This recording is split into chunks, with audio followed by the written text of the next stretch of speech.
Hi, I'm Marilyn Elie.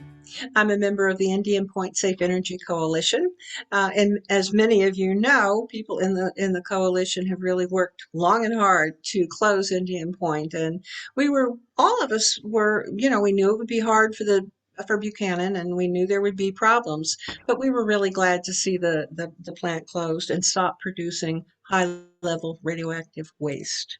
So it's not like you just flip the switch and walk away when a nuclear plant closes. What happens is that you have to decommission it. The reactors are turned off, so we're all safer in that regard, but it is a massive cleanup job. You could call it deconstruction if you want to. It involves a lot of low-level radioactive waste, items like laundry, yes, radioactive laundry, and workers' gear, and those are all items that are considered low level. So they are being taken away from the site right now. And some of the buildings on the category actually fall into that territory. So it'll be just like a construction job, is what it'll be like. So that sounds easy enough, but the site is not benign, not at all. After 40 years of generating nuclear energy, there are radioactive particles, radioactive isotopes in many different places that they really shouldn't be. That's why dust control is so important at the plant. And most spectacular of all, there is a pool of radioactive water sludge right underneath the reactor. And currently, plans call for just capping that off and let it continue to leak into the Hudson River.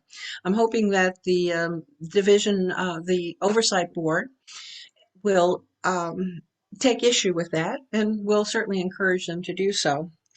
And it is allowable under NRC regulations. They've been doing it. They have something that's called below regulatory concerns, and if that pool of radioactive water continues to leak into the Hudson, they don't care. They really don't care, and that's despite that the river flows both ways, and there are 7 towns upstream that do get their drinking water from the Hudson River.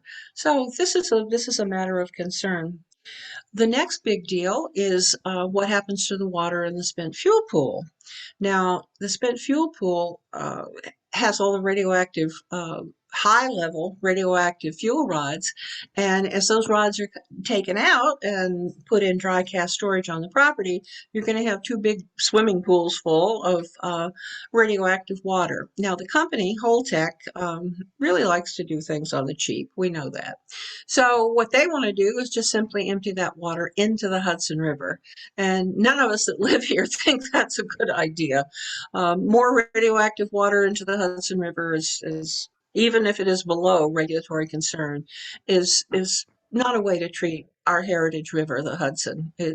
Something else has to be done, and there are other alternatives. So you can expect that to be coming up when the oversight board has its monthly meetings. They have talked about the gas pipeline, the 42-inch gas pipeline that runs adjacent to the spent fuel pool right there by the reactors.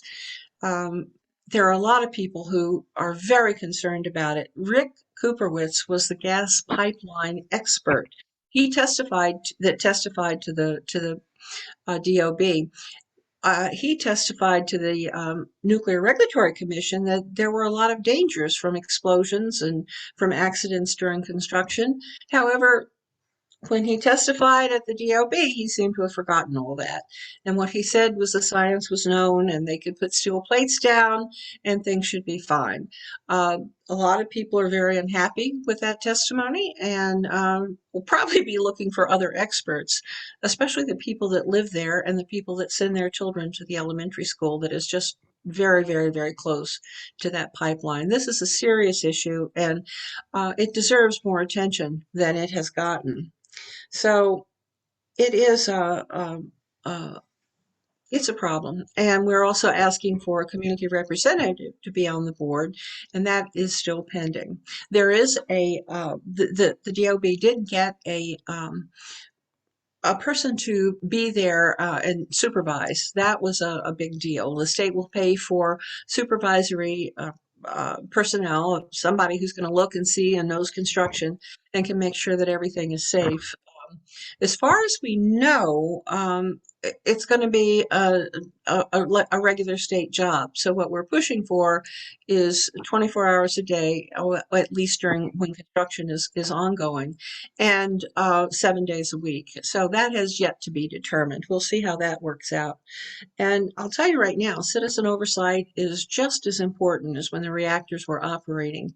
And that's the reason that we're getting some of these things like a guard and a supervisor and somebody to be in charge over Holtec and looking to see that they're doing the right thing by the community. We're in this for the long haul, and we really have to pay attention to details like this. The dates for the future meetings for the DOB, they meet monthly and sometimes every other month. May 19th, and you'll see these in graphics. I know Charlie will put them up. May 19th, July the 27th, September the 1st, and September the 21st, and December the 7th. And stay alert for the notices of this because they are trying to get citizen comments in.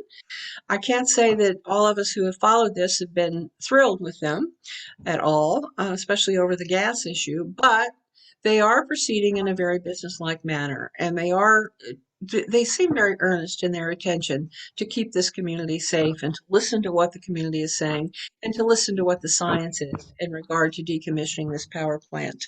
So keep this in mind and know that our supervisory agent, the agents of the DOP, is trying to be on the job, and they're trying to follow through with deconstructing Indian Point.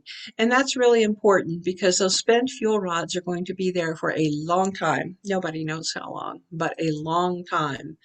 And we need an agency that is going to take care of them long after long after we're gone, because that waste is that deadly and will be there for that long is my best guess. So thank you for listening, and I hope that you will really think about Indian Point and think about tuning in to some of the meetings that are still ongoing in regard to Indian Point. We all need to make our community safe and radioactive free and fossil fuel free too. Bye. Thank you.